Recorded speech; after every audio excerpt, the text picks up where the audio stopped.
Good morning, class. Today we will start our next exercise of solid geometry, chapter number 9, the conicoid. 9.4 exercise हमारी start हो रही है आज. Last lecture में हमने 9.3 एक्सरसाइज के एग्जाम्पल कर लिए थे.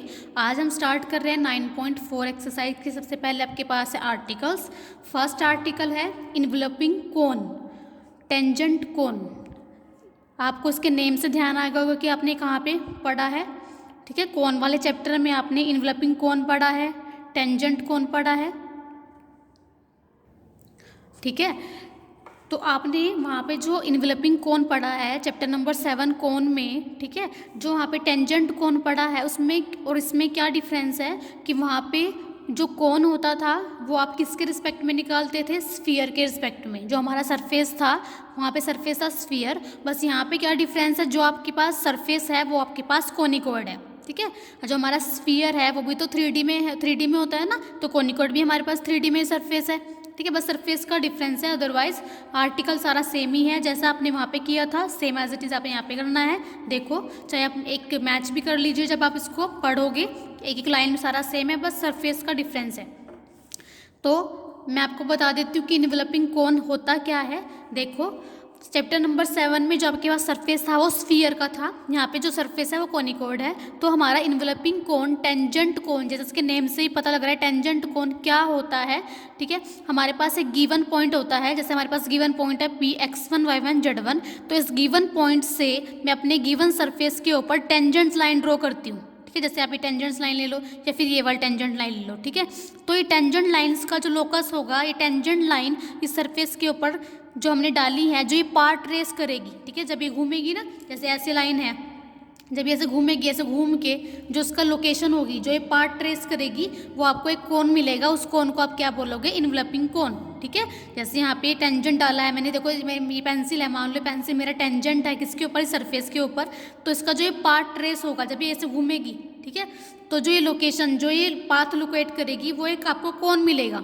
दिख रहा है आपको ऐसे घूम के. ठीक है, घूम के क्या देगी आपको, एक कोन देगी. तो उसका जो पार्ट ट्रेस होगा, जो ये लोकेशन इसकी ट्रेस होगी, वो हमें कोन देगी. इसको हम बोलेंगे टेंजेंट कोन. ठीक है, या फिर इन्वेलपिंग कोन. इसका आर्टिकल कर लेते हैं, इंपॉर्टेंट आर्टिकल है. To find the equation of the enveloping cone tangent cone from the point x1 y1 z1. ठीक है, गिवन पॉइंट है. टू द कोनिकॉइड दिस, आपके पास देखो सरफेस कोनिकॉइड का गिवन है. यह आर्टिकल समझना इजी हो जाएगा क्योंकि हमने पहले किया हुआ है आर्टिकल. ठीक है, तो देखो हमारे पास P एक गिवन पॉइंट है. इस गिवन पॉइंट से मैंने एक सरफेस लिया हुआ है, हमारे पास जो गिवन सरफेस है कोनिकॉइड. इस P से मैंने इस सरफेस के ऊपर एक टेंजेंट लाइन ड्रॉ की, चाहे आप ये वाला ले लो चाहे आप ये वाला ले लो. ठीक है, टेंजेंट लाइन ड्रॉ की. ठीक है, तो इस टेंजेंट लाइन का जो लोकस होगा वो हमें क्या देगा, इन्वेलपिंग कोन. हम स्टार्ट करते हैं आर्टिकल. सबसे पहले जो मेरे पास गिवन है कोनिकॉइड इक्वेशन गिवन है, मैंने लिख दी. गिवन पॉइंट को मैंने P कंसीडर कर दिया. जो मेरे पास स्टेटमेंट में x1 y1 z1 गिवन है उसको मैंने P पॉइंट कंसीडर कर लिया. ठीक है, तो मैं क्या काम कर रही हूँ कि मुझे इक्वेशन बनानी है. इक्वेशन मुझे पता है कि जब मेरे पास सरफेस XYZ में है तो इक्वेशन भी मैं XYZ में ही बनाऊंगी इन्वेलपिंग कोन की. ठीक है, तो मैंने एक पॉइंट कंसीडर किया कि let QXYZ be the point on the surface this. इस सरफेस के ऊपर मैंने एक पॉइंट कंसीडर कर लिया XYZ. सॉरी, सरफेस के ऊपर नहीं, लाइन के ऊपर. जो हमने लाइन ड्रॉ की है इस सरफेस के ऊपर P पॉइंट से, जो टेंजेंट लाइन ड्रॉ की है उसके ऊपर मैंने क्या ले लिया, एक पॉइंट Q ले लिया. क्योंकि मुझे पता है कि जो टेंजेंट कोन है इस लाइन से ही हमें मिलेगा, इस लाइन की लोकेशन से ही हमें मिलेगा. तो इस लाइन के ऊपर मैंने एक आर्बिट्रेरी पॉइंट Q कंसीडर कर लिया, जिसके कोऑर्डिनेट मैंने क्या ले लिया, XYZ, जिससे मुझे इक्वेशन बनानी है. ठीक है, let QXYZ be any point on tangent from P to 1. इस टेंजेंट लाइन के ऊपर मैंने एक पॉइंट लिया. ठीक है, अब मैं क्या ले रही हूँ, इस लाइन के ऊपर ही बिल्कुल बीच में एक पॉइंट ले रही हूँ R.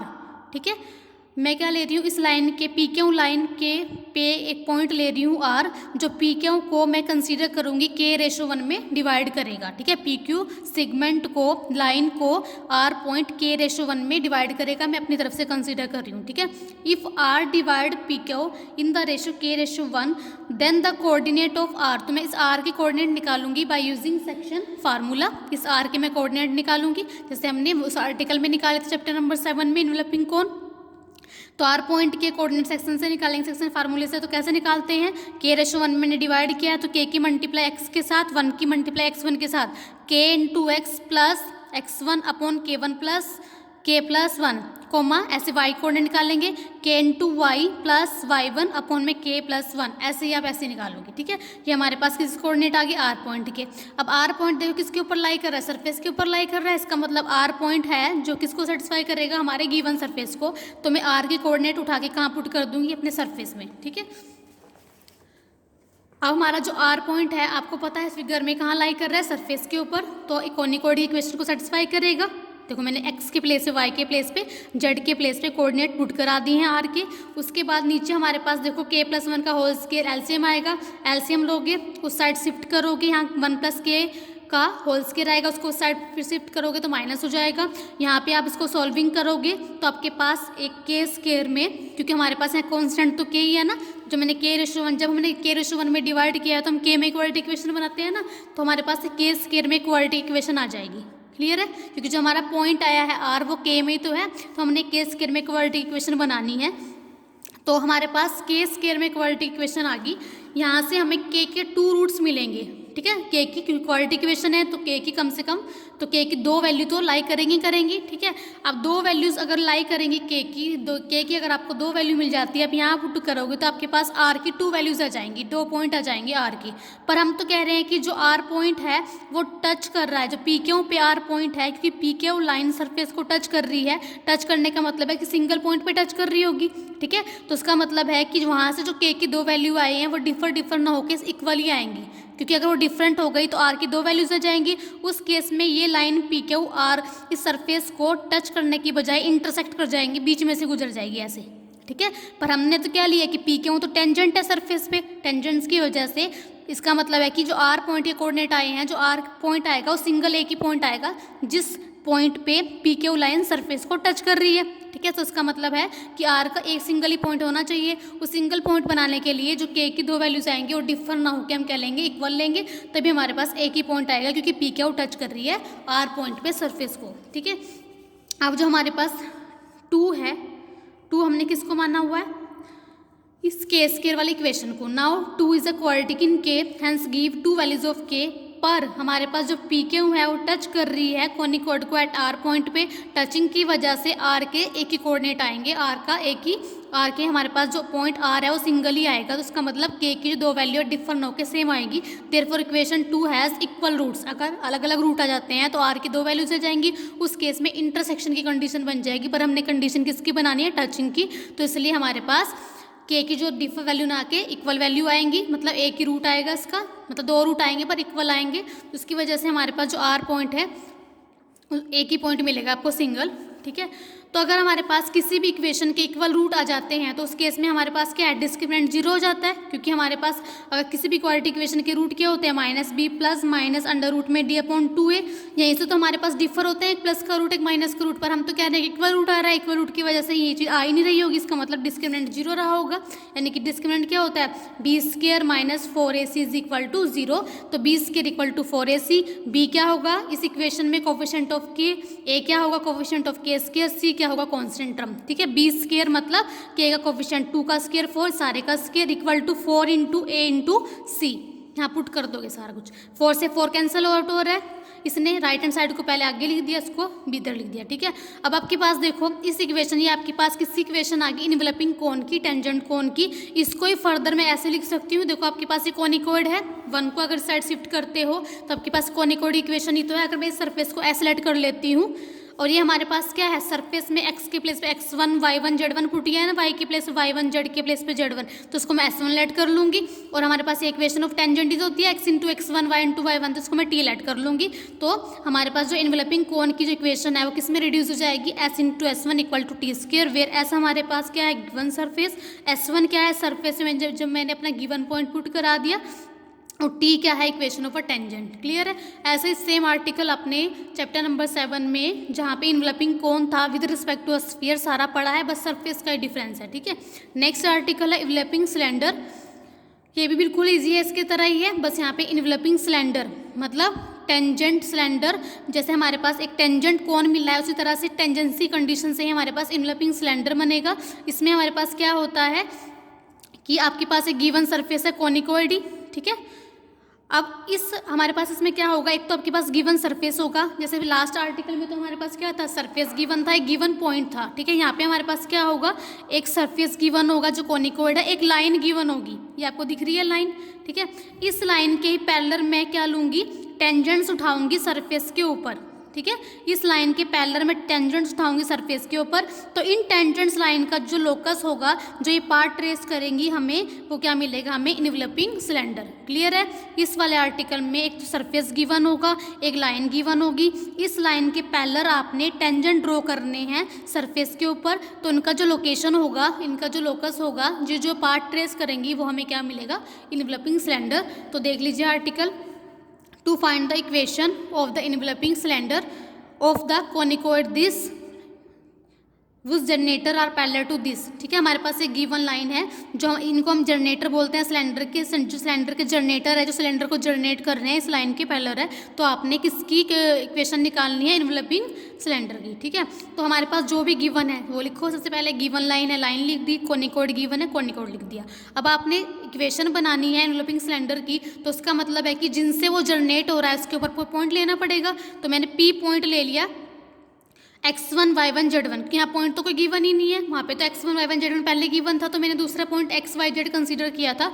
अब यहाँ पे मैं स्टार्टिंग में P पॉइंट ले रही हूँ जिनसे मुझे इक्वेशन जनरेट करानी है, कि ठीक है, let P x1 y1 z1 be any point, equation of a line, ठीक है। सबसे पहले मैं अपने जनरेटर के ऊपर जो मैंने टेंजेंट्स उठाए हैं सरफेस के ऊपर, देखो ये टेंजेंट है, इसके पैरेलल है, तो मैं सबसे पहले इस जनरेटर के ऊपर एक P पॉइंट कंसीडर करती हूँ, x1 y1 z1, फिर मैं अपनी इक्वेशन बनाऊंगी, ठीक है। तो सबसे पहले जो भी गिवन आपने लिखा, फिर मैं क्या कर रही हूँ, इसकी इक्वेशन निकाल रही हूँ जनरेटर की, ठीक है। Equation of a line through the point P x1 y1 z1, अपनी तरफ से एक पॉइंट कंसीडर किया x1 y1 z1, ठीक है। मैं इस टेंजेंट्स लाइन की इक्वेशन निकाल रही हूँ, क्योंकि मुझे पता है कि ये लाइन किसके पैरेलल है, गिवन लाइन के, तो जो इसके डिसीज होंगे वो इसके डिसीज हो जाएंगे, और पासिंग पॉइंट मैंने कंसीडर कर लिया x1 y1 z1, ठीक है। तो equation of any line through point P x1 y1 z1 and parallel to the line 2, हमारे पास गिवन है कि जो सिलेंडर के जनरेटर है वो गिवन लाइन के पैरेलल है, ठीक है। तो पैरेलल होने की वजह से जो इसके डिसीज होंगे वही हमारे पास इस लाइन के डिसीज हो जाएंगे, जिसको हम बनाना चाह रहे हैं। तो इक्वेशन ऑफ अ लाइन क्या हो जाएगी, x minus x1 upon L, y minus y1 upon M, z minus z1 upon N, ठीक है।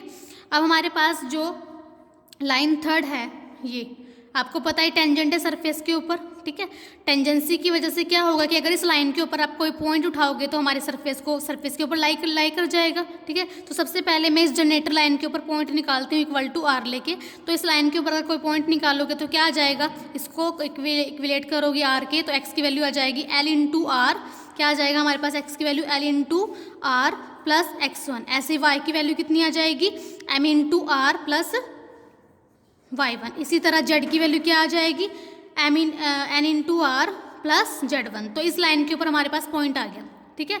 अब मैं मान लेती हूँ कि अगर ये पॉइंट सरफेस के ऊपर लाई करेगा तो क्या कंडीशन होगी, देखो इस लाइन के ऊपर आपने पॉइंट निकाला, अब मान लो ये पॉइंट यहाँ भी तो हो सकता है ये पॉइंट, ठीक है। इसका मतलब है कि हमारे सरफेस को सेटिस्फाई करेगा, ठीक है, क्योंकि लाइन टेंजेंट है। टेंजेंट लाइन क्या होती है, जो गिवन सरफेस के ऊपर जिसके ऊपर टेंजेंट है सो किसी एक सिंगल पॉइंट पे टच करती है। तो any point on this line, सबसे पहले हमने पॉइंट निकाला जो मैंने आपको निकाल के दिखाया हुआ है, ठीक है। This point line the conicoid one, lie करेगा क्योंकि टेंजेंट लाइन है, टेंजेंट लाइन का पॉइंट सरफेस के ऊपर, तो लाई कर टेंजेंट लाइन क्या होती है, जो किसी एक सिंगल पॉइंट पे अपने सरफेस के साथ कनेक्ट होती है, ठीक है। तो हमारे पास सिंगल जो हमारे पास जो लाइन है टेंजेंट है किसके ऊपर, हमारे सरफेस के ऊपर, कोनिकोइड के ऊपर, तो उसका मतलब है कि कम से कम एक सिंगल पॉइंट पे ये लाइन इसको टच कर रही होगी। तो वो पॉइंट मैंने उठा लिया, ये हमारा पॉइंट मैंने निकाला उस लाइन के ऊपर। अब ये पॉइंट किसको सेटिस्फाई करेगा, हमारे गिवन कोनिकोइड को।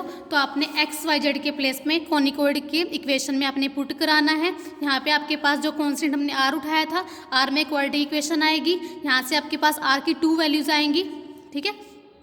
पर हमारे पास हम तो क्या कह रहे हैं कि ये पॉइंट है, ये टेंजेंट पॉइंट है, इस पॉइंट पे जो लाइन है वो सरफेस को टेंजेंट है, टच कर रही है, तो उसका मतलब है कि जो आर की दो वैल्यू डिफरेंट होकर सेम ही आएंगी। वही लास्ट आर्टिकल वाली कंडीशन, सेम क्यों आएंगी, क्योंकि अगर हमारे पास 2 पॉइंट आ जाते हैं तो उसी केस की तरह, तो उस केस में हमारे पास क्या हो जाएगा, अगर आर की दो वैल्यू से जाएंगी तो हमारे पास 2 पॉइंट आ जाएंगे, तो उस केस में लाइन टेंजेंट ना होकर इंटरसेक्ट कर जाएगी सरफेस को, ठीक है। तो टेंजेंसी कंडीशन में एक ही सिंगल पॉइंट पे टच करती है ना लाइन, तो उस केस में आर की अलग अलग वैल्यू ना आके सेम वैल्यू आएगी। इसका मतलब है कि इस इक्वेशन के 2 इक्वल रूट्स आएंगे। इक्वल रूट्स कब आते हैं, जब डिस्क्रिमिनेंट क्या हो जाता है 0, तो बी स्क्वायर माइनस 4ac 0 हो जाएगा, तो B square equal to 4ac। B क्या होगा, कोफिशिएंट ऑफ आर, ए क्या होगा, कोफिशिएंट ऑफ आर स्क्वायर, और सी क्या होगा, कांस्टेंट टर्म, ठीक है। यहाँ सारी की सारी वैल्यूज पुट कर दोगे आप। अब आपने तो लोकस निकालना है ना, पी पॉइंट का इक्वेशन निकालनी है, क्योंकि हमें पता है कि जनरेटर्स का जो लोकस होता है वो आपको क्या देगा, इनवेलपिंग सिलेंडर। अब आपने तो इक्वेशन एक्स वाई जेड में बनानी होती है, तो हम पी पॉइंट का लोकस उठा लेंगे, यानी कि x1 को रिप्लेस कर देंगे जनरल कोऑर्डिनेट में x में, y1 को y में और z1 को z में, ठीक है। तो आपके पास जो इक्वेशन आई, किसी इक्वेशन आ गई इनवेलपिंग सिलेंडर की। अब इसको मैं एस लेट कर लूँगी कि सरफेस है हमारा, ये हमारे पास क्या हो जाएगा, इसको मैं S1 लेट कर लूँगी, और हमारे पास ये क्या हो जाएगा, इसको मैं टी लेट कर लूँगी, ठीक है। Equation of enveloping cylinder can also be written as, ये इनवेलपिंग सिलेंडर में आपने ध्यान रखना है एस क्या होगा, गिवन सरफेस, S1 क्या होगा जो इस इक्वेशन को लेट करोगे, और टी क्या होगा इस इक्वेशन को लेट करोगे, ठीक है। तो आज के लेक्चर में इतना ही, ठीक है। हम एग्जाम्पल स्टार्ट करेंगे अपने नेक्स्ट लेक्चर में। आप दोनों आर्टिकल अच्छे से पढ़ लेना, क्योंकि इन आर्टिकल का यूज़ हम same as it is example में भी करेंगे। Thank you class.